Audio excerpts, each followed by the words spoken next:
All right. Good morning. What is up, everybody? Matt Modi here with another live stream of Fast Break Bets presented by DraftKings Sportsbook live through the entire first round of the NBA playoffs every Monday, Wednesday, Friday, giving out picks for every game as long as we have odds. So for today, we have 3 games tonight. We have 3 games tomorrow, and I'm going to have something for each game, and then multiple plays in I think all the games except for 2. I think is how it worked out. And then I think there are 2 games right now scheduled for Wednesday. Obviously, we'll cover those on Wednesday. It was kind of an interesting, I just real quick to kind of talk a little bit high level about how the playoffs have gone. What I found interesting is number one, all home teams won. Every single home team won. 7 of them covered the spread. And what I found kind of interesting is there were a couple teams that limped into the playoffs, like the Cavs, the Clippers, the Bucks.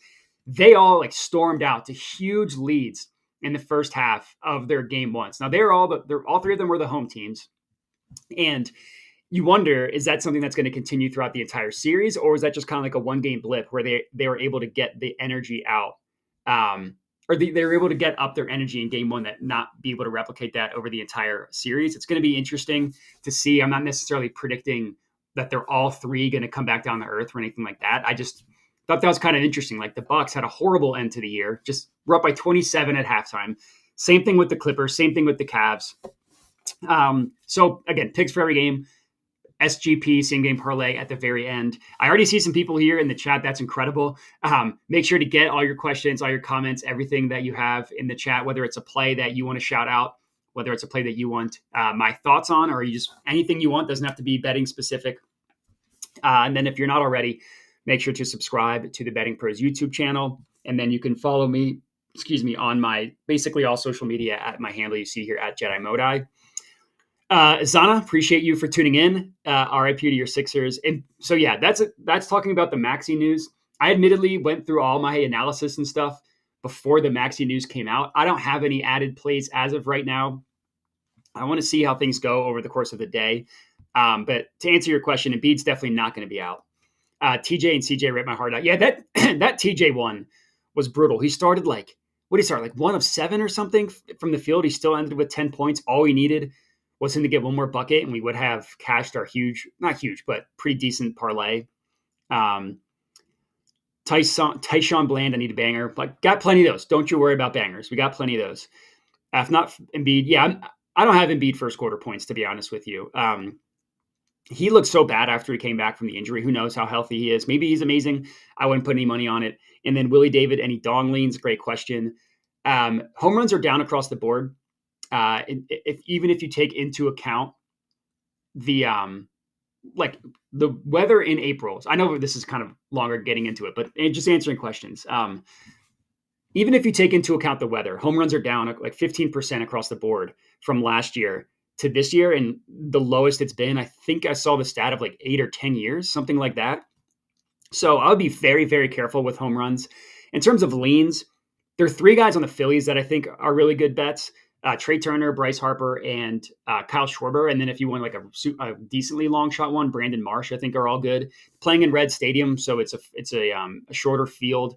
And Hunter Green is a good pitcher, but if he gives up solid contact, he throws so fast that the ball just flies. So I don't have anything myself on any of those, but just to give you some plays there.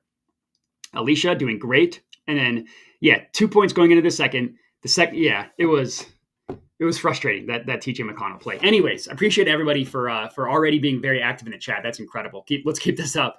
But to get to some bangers, our first play in the Magic versus Cavaliers game, I'm only going to have one play in this one, but we're taking Franz Wagner over 3.5 assists. I was able to get it at plus 125 per the Betting Pros consensus. I looked very quickly before hopping on. I think it might be at best offered at plus 120 now, which I would still take at that number. I was already on this play, and then I was scrolling through the Betting Pros app, scrolling through the cheat sheet, and saw that it was a positive expected value play via the Betting Pros cheat sheet, which I think is awesome. They give Franz a 51.5% chance of going over 3.5 assists, which the fact that we're getting it for like plus 125 or plus 120, whatever odds, that's incredible. Him having a hit percentage over 50% on a play we're getting for plus money is incredible.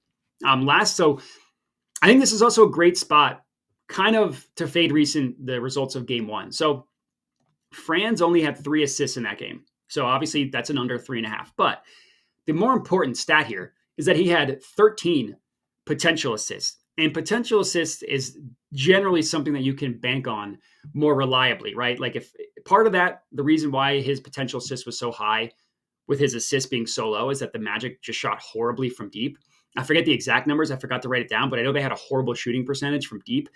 That's always going to be a threat to happen again as they're a young team, but they're not a great shooting team. That was also their first ever playoff game. So maybe it's kind of like the Pacers, a young team in their first ever playoff game, kind of got punched in the mouth. Maybe weren't ready for the environment, weren't ready for the update, the increased intensity and stuff like that. You project, I do at least, that they're going to be better in game 2 and moving forward. And if you look at Franz versus the Cavs, he's got a pretty decent hit rate. He's cashed in 3 of 5, so he did it in 3 of the 4 regular season games.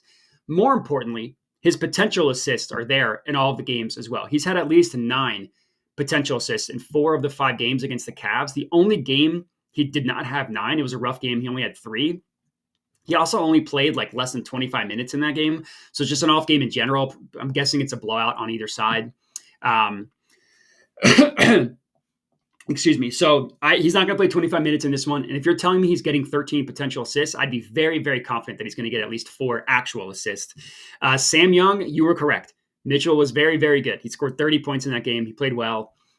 I didn't go back to him, obviously, because it seems a little bit too square. But, I mean, look, he played great. 100% he played great. I'm not going to question that at all. All right, now we move on to the 76ers versus Knicks game, where despite being a Sixers fan, as you can tell here, I do have 2 plays on the Knicks.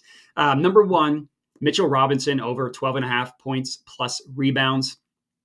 Another positive expected value play here, another one that I came to on my own and then was searching through the app and found that Betting Pros also likes this over, which just is great because it confirms my own thoughts.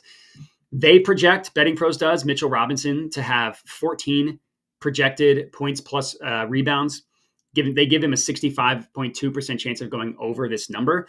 And I just don't think that this is an accurate price that the books are giving us at 12.5. I think the books are still pricing it, they're still pricing it while basing it on him playing limited minutes. And I don't think that's going to happen. Like, I don't think he's going to play limited minutes in this game. Number 1, he played 30 minutes last game. But the more important thing was he was phenomenal. He did a phenomenal job guarding Joel Embiid. Yeah, Embiid was hurt in the second half, but he still did a really good job guarding him. And his offensive rebounding was very important as well. The reason why the Knicks won, they had some bench guys go off, and we'll talk about that later. But they had a bunch of offensive rebounds. Mitchell Robinson was a very important part of that. And in the 30 minutes that he played last game, he had 8 points and 12 rebounds. So he cashed 20 combined points plus rebounds, easily clearing this number. And normally with the playoffs, I like to fade recent results, basically be like, okay, what happened last game that I don't think is going to continue moving forward? That's not what we're doing with this one. Instead, I'm just betting that the books aren't pricing this correctly, considering how, again, that he played 30 minutes and how well he played in those 30 minutes coming back from the injury. And even if, like, I would project game over game that he's going to average 30 minutes this series, even if he doesn't get to that number. And you say, Matt, that's too high. He's not going to play 30 minutes. Fine. Even if he gets to the 20-minute mark number, which, again, I would be shocked if he only plays 20 minutes, unless he gets into foul trouble, which I don't think is going to happen. It could with Embiid, but you can't really project that. Even if he only plays 20 minutes, he's cashed 13 or more points plus rebounds in 16 of 22 games this year in which he's played 20 minutes, and in 59 of 80 games dating back to last year. That's a 75% hit rate, both if you just look at this season and if you include last year. And again, that's still only playing 20 minutes. You update that to 25 minutes, 27, 30. Then obviously the hit rate's going to be higher. And I would be shocked if he only plays 20, even if he does. He's got a good hit rate for this number. Zana, Magic were doubling Garland instead of Mitchell. Very head scratching. If you do that same next game, I'll definitely live bet that. I think that's probably a good way to go about it. Just look at plays live based on how the defense is playing. Matthew Chalk, your play is a good one because the next play that I have is Jalen Brunson over 30.5 points, minus 120 odds at DraftKings. I mean, you basically said it in a more concise way than I have on my notes. But basically what we're doing here is we're fading recent results. That's probably going to be a theme that you'll hear me talk about a lot with the playoffs. It's something that I found a ton of success doing last year. And I think it makes sense just for me personally, logically. Just because something happened last game doesn't mean it's going to happen game over game. And for a guy like Brunson, as good as he is, he shot 6 of 26 last game. He shot 1 of 6 from 3-point range. I love those attempts, and I think that's something that he's going to bounce back from. The Knicks won game 1, despite that shooting output. They won game 1 because Josh Hart went off with 4 3-pointers. Bojan Bogdanovic had a phenomenal second quarter. That's when the Knicks took like a 14-point lead. And Deuce McBride went off basically the entire game. And then, of course, the offensive rebounding that I mentioned, talking about Mitchell Robinson. What didn't happen last game was Jalen Brunson didn't go off. Now, the Sixers were pretty aggressive in how they played Jalen Brunson. Even with that, he still got up 26 shots, as I mentioned a bunch of times now. And a lot of the looks that he got were shots that he makes on a pretty consistent basis. Like Jalen Brunson generally makes tough shots. He doesn't have wow you athleticism like Anthony Edwards or wow you handles like Kyrie Irving. He generally takes tough shots, and he can make tough shots. So even if he has the same exact shot profile in game 2 that he had in game 1, I would think that he would still be able to go over the 30.5 number. So that's kind of why I really, really like this one. Sam Young talking about Josh Hart was a beast on the boards. Yeah, he was. He was phenomenal in game 1 against the Sixers. All right, so we're 3 picks deep. I've mentioned a bunch of plays on DraftKings. If you are looking to bet the NBA, look no further than DraftKings Sportsbook. The 82-game preseason, which we know nobody really cares about the regular season anymore in the NBA, that's in the books. And it's finally time for the real season, which is the playoffs. Don't miss any NBA playoff action at DraftKings Sportsbook, an official sports betting partner of the NBA, taking you all the way from the play-in, which has now finished, all the way through the finals. DraftKings Sportsbook has you covered with same-game parlays, live betting, odds boosts, much more. Download the DraftKings Sportsbook app. Use promo code NBA Bets. New customers can bet $5, turn that into $200 in bonus bets instantly. That's code NBA Bets only on DraftKings. The crown is yours. All right, now we're moving on to the last game tonight, Lakers versus Nuggets. And we are going with, we have 2 plays in this game, actually. Excuse me. We're going with Michael Porter Jr. over 3.5 first quarter points, -105 odds per the Betting Pros consensus. This was a play that we went with last game. It did not come through for us. I'm comfortable going back to it, and I'm not going to be completely scared off just because he missed it last game. I definitely think it's still worth playing again. It was kind of a little bit of a brutal beat. He shot 1 of 4 in the first quarter. That's why he didn't go over, making one shot. Generally tough to score points, but then he blew up in the second quarter. He scored 9 points in the second quarter, which again, that's kind of just more bad luck than anything, because normally Michael Porter Jr. plays more in the first quarter and plays better in the first quarter as well. That's what the whole analysis last time was based off of. And basically all those metrics still apply, just -1 game. So in the regular season, he cashed it in 56 of 81 games. He's cashed it in 6 of his last 10 games, even including the miss that he had in game 1. And again, it's the same logic. He generally averages more points in the first quarter than he does in the rest of the game. And the fact that he played well the rest of the game, that makes me feel even better about this play tonight, because it's not like with all the family stuff going on, he just wasn't in that. His head just wasn't in it. That's not the case. He played well in the game. I think he scored 17 or 19 points, something like that. Just didn't come in the first quarter. That's not something that I project to happen game over game. So I'll gladly go back to Michael Porter Jr. first quarter points. Next up, same game. D'Angelo Russell over 2.5 made 3-pointers, -120 odds at DraftKings. This one is going to be a little bit scary. We'll go ahead and call this one our Pepto play of the day. We're absolutely fading recent results with D'Angelo Russell. We're also kind of fading playoff results with D'Angelo Russell as well. He shot horribly in game 1. He was 1 of 9 from deep. He was horrible in the playoff series last year between these two teams.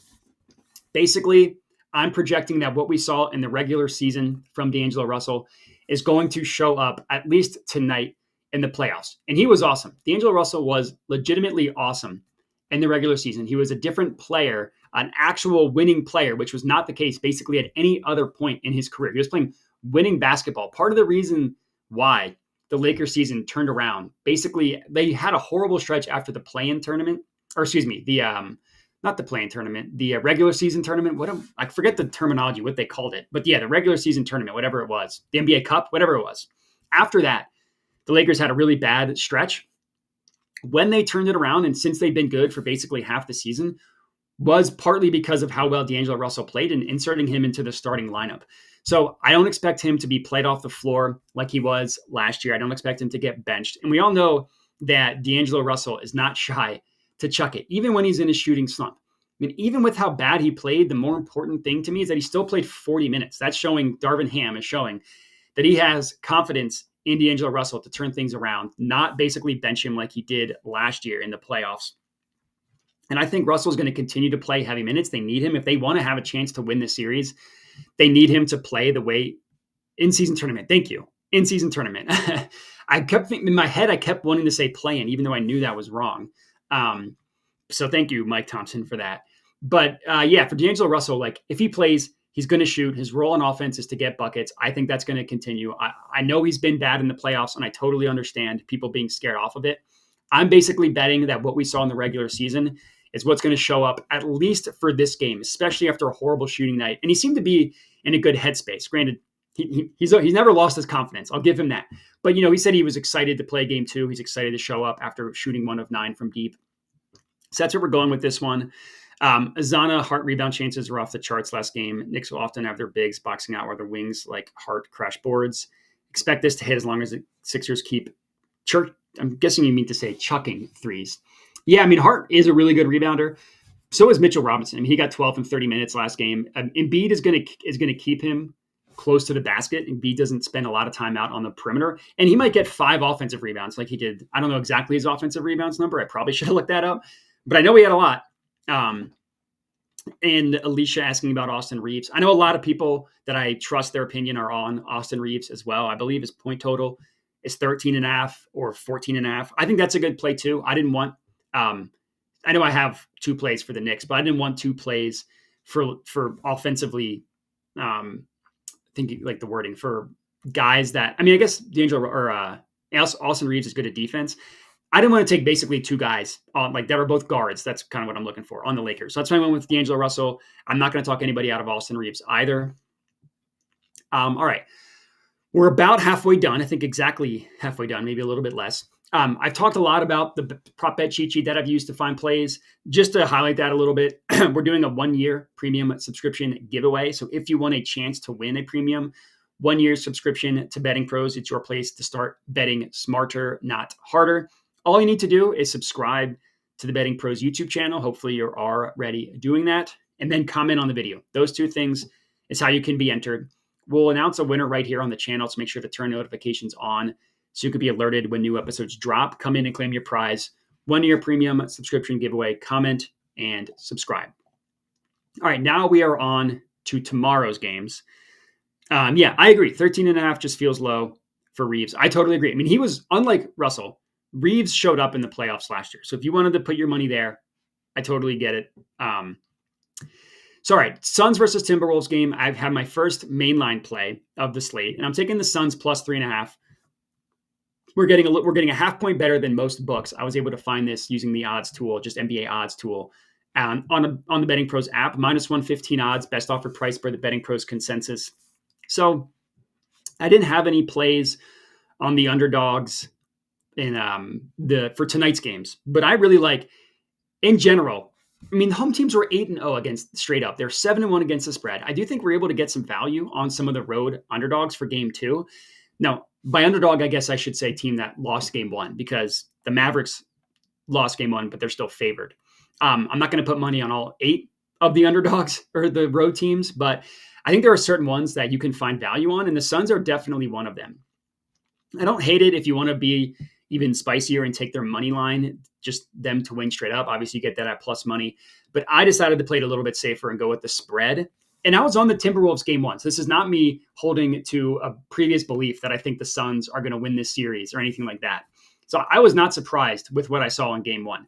I took the Timberwolves. This to me seemed, Booker bounce back. We'll get into it. But to me, I think the Suns even the series in this game. Anthony Edwards scored 33 points in game one. He was awesome. He's always a threat to do that, of course. But that's also coming off of 13, 17, and 13 points in the first 3 games against the Suns. So you knew he was going to come out motivated. He wasn't going to let, especially because these two teams just played, I think on Sunday, right before the last game of the regular season, and the Suns won that game. I knew that the Timberwolves were going to come out at home with energy. And Kevin Durant went off in game one. Nobody really did anything else for the Suns. Grayson Allen, 0 of 3 from three-point range. Literally didn't make a three-pointer. Devin Booker, 5 of 16 from the field. Bradley Beal was fine. And I get that the Timberwolves defense is really, really good. They played tight defense on Grayson Allen. They played tight defense across the board. But still having Grayson Allen not make a three-pointer and Devin Booker go 5 of 16, that's a rare occurrence. And I feel as though the game one, that was an energy statement game from the Timberwolves. They took their shot. I think that the Suns are going to be able to bounce back. And part of the reason why is because of our next pick, Devin Booker over 24.5 points, best offered at -112 odds per the Betting Pros consensus. I love this as a Booker bounce back, as Sam said. Jaden McDaniels had Booker in jail. I mean, yeah, Jaden McDaniels is a great defender. Devin Booker has gone off against good defenses in the past, and he's historically shown up in the playoffs. They went to the finals 2 years ago. He was good in the playoffs last year, even though they lost in 6 games. To be fair, the only team that took 2 games from the Nuggets last year. And this was another positive EV play via Betting Pros. Another situation, I was on this before I had looked at the app, just confirmed my thoughts. They project Devin Booker to score about 26 points in this one. They give him a 56% chance of going over 24.5 points. And similar to Jalen Brunson, this is just a fade of recent results. Booker struggled. Kevin Durant was awesome. Kevin Durant could be awesome again in game 2, but I'm betting on Booker to have a better game than he did. He only scored 18 points. It's 5 of 16 from the field. And I know how good the Timberwolves defense is, but I have faith that Booker's going to turn it around. He's, again, historically played well in the playoffs. Even if you include this year's game 1, he scored 25 or more points in 10 of his last 12 playoff games dating back to last year. He did it in 10 of 11 games last year. Now, I get it. It's a different Suns team. Beal wasn't on the team last year. The Clippers were missing both Kawhi and Paul George for the last couple games of the series when they played the Clippers, and he went over, but he still went over in 5 of 6 games against the Nuggets, who have a really good defense. And we have enough history of Booker in the playoffs that I think we're getting a discounted line. Like last year, his over-unders were in the 30s. And I get that he was playing better in the playoffs, but still, that's the discount that we're getting from last year. So just because he didn't shoot well in game 1 and it was a Kevin Durant game, look, Kevin Durant can go off again, but I like the angle for Devin Booker. That's where I'm going with in the Suns versus Timberwolves game. All right, 3 picks left on the last 2 games for tomorrow. Before I get into that, I want to talk to you about the Betting Pros Discord. If you are looking to up your game in sports betting, look no further than the exclusive Discord community at bettingpros.com/chat. In the Discord, Betting Pros has gathered a team of expert handicappers, providing you with free picks for all sports, whatever is going on at that time of year. So for now, NBA playoffs, NHL playoffs, soccer. There's always golf going on. I don't bet golf myself. I always see golf going on. Player props, live betting, futures, whatever you want. Get in on the action. Connect with like-minded sports betting enthusiasts. Elevate your own betting strategy with insights from the pros. Join us in the Discord today. Take your sports betting experience to the next level. I'm fair. Zana would rather see who's guarding Booker in game 2. Even if it is Jaden McDaniels, you can just run a pick and roll. And Rudy Gobert, to his credit, did a pretty good job guarding space last game. But generally, the strategy, you run a pick and roll, you get whoever the good wing defender is off the guy, and then Rudy Gobert generally is going to drop because he wants to stay close to the paint. Now, again, he did a good job, like I said, guarding the perimeter in game 1. That's not what he likes to do. And I think that if that happens, I think that is a good situation for Devin Booker. Like LeBron assists tonight. Yeah. LeBron assists basically any day is good. He had a really good scoring, I guess, especially first half last game. Anyways, Mavericks versus Clippers. I'm taking the Mavericks money line. I'm just taking them to win straight up. I got it at -130. It's now offered at -136, which is the best offer price last I checked. I would still take it at that number. And I know that the Mavericks are not the underdog here, but they did lose game 1, and they lost game 1 in a pretty embarrassing fashion. They only scored 8 points in the second quarter. They only scored 30 points in the entire first half.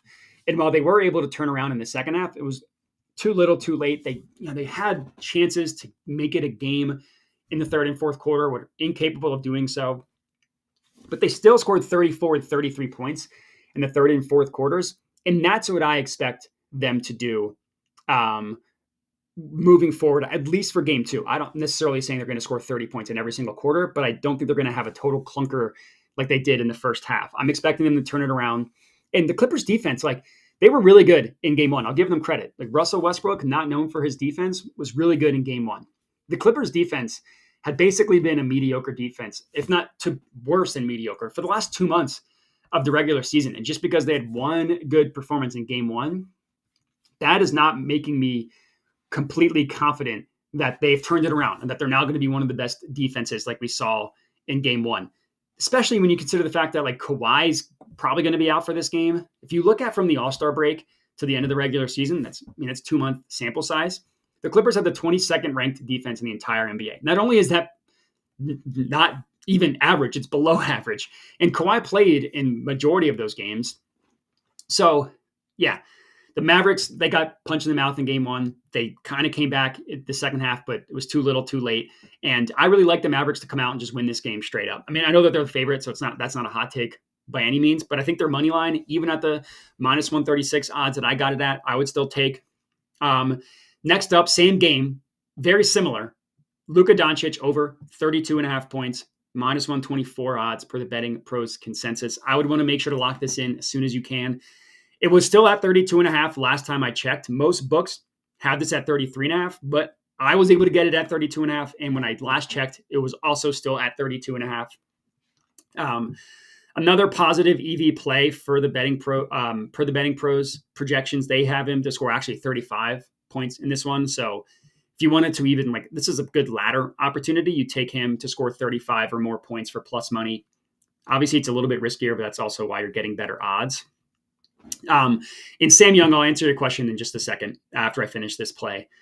So Luka did technically go over this game, but I still feel as though we're fading recent results because it was one of the worst offensive games you'll see from Luka, especially when you consider the playoffs. He did salvage it in the fourth quarter. I think he scored 12 points in the fourth quarter. But his jumper was just not falling in that game. He missed shots that you normally don't see him miss. He was 11 of 26 from the field. He was 4 of 12 from deep. And if you just look at his output, he scored 33 points. That doesn't look terrible, but he had a very brutal rough. That's how bad it was. Second and third quarters from a shooting perspective. He started 1 of 7 from deep in the first half, and he was just missing shots around the rim, close to the basket, and the paint that he normally makes. Again, he ended up salvaging the night, but I'm expecting a significantly better game from Luka in game two, especially considering the fact that they got blown out in game one and only really made it kind of close in the fourth quarter, but again, a little bit too little, too late. And Luka has now played 14 playoff games against the Clippers. He's gone over this number in 8 of those 14 games, while he's actually scored 40 points in 5 of those games. So the ceiling potential is there for Luka as well. I might end up laddering him to 40 plus points. As of right now, I'm just rocking with the 32.5. I would still take Denver to win the title, to answer your question. I mean, the East, you're not getting any value on the Celtics. Minus 200. They're easily the most likely team to come out of the East. I actually like the New York Knicks instead of the Bucks. Just because the Bucks played well in game one, you're telling me a Doc Rivers coach team is going to come out of the East and it's not 2008. Sorry, I'm not buying it. So I actually like the Knicks in terms of a value perspective to come out of the East, but in terms of likelihood, it's the Celtics. They're incredible. But I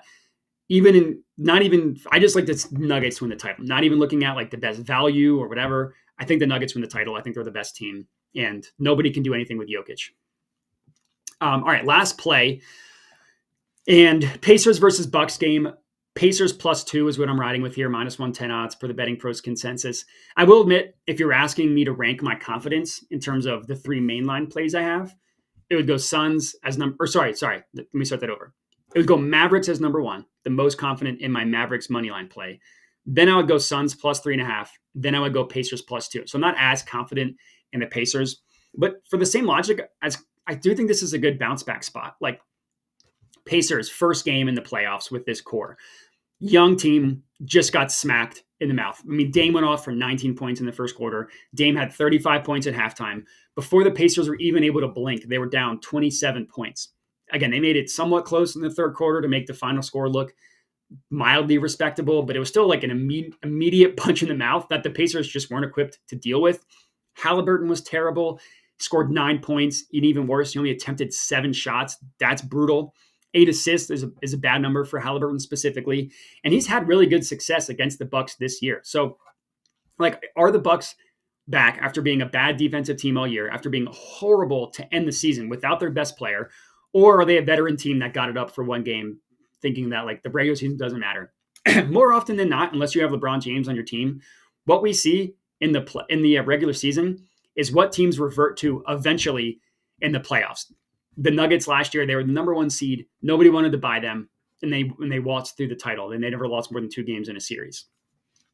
And for the Bucks, I'm just not ready to buy them as being back because Dame blew up in the first half and then didn't do anything in the second half against the young Pacers team that was just not ready for the playoff energy.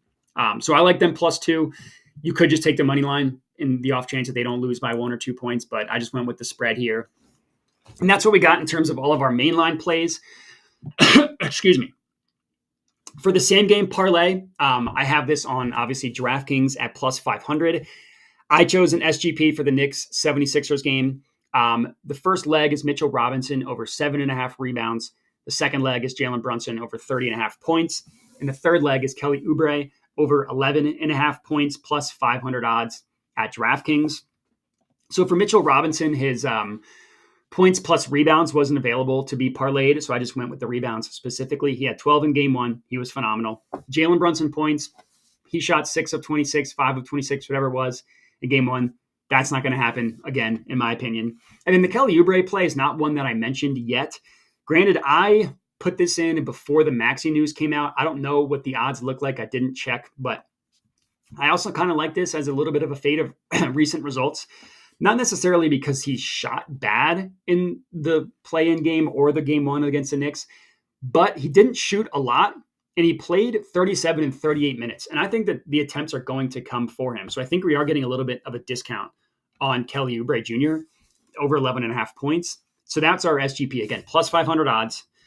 Mitchell Robinson over 7.5 rebounds. Jalen Brunson over 30.5 points. Kelly Oubre Jr. over 11.5 points, +500 odds. And that was our same game parlay of the day. If you are looking to build your own same game parlay, check out the Betting Pros Same Game Parlay Builder. When you're betting SGPs, you're combining multiple bets within a single NBA game. And using the Betting Pros Same Game Parlay Builder, you can leverage different insights like correlated bet recommendations, EV ratings, cover probability, much, much more. Perfect your strategy by analyzing the Betting Pros correlation grades and projections. Stay ahead of the curve by looking at SGPs placed by fellow bettors via the app. Start building winning parlays today at bettingpros.com/parlay. And that's all we got. Let's hope you have a great day on our plays for today and tomorrow. And I will check with you on Wednesday. Appreciate everybody for tuning in. It was a very nice stream in terms of, see, Anthony Edwards is in the chat. Very funny. Appreciate how active this chat was. It was incredible. I always appreciate that. So thank you guys for tuning in and for being active in the chat. It's always amazing when that happens. And that's all we got. So I'll check with you guys on Wednesday and have a good one.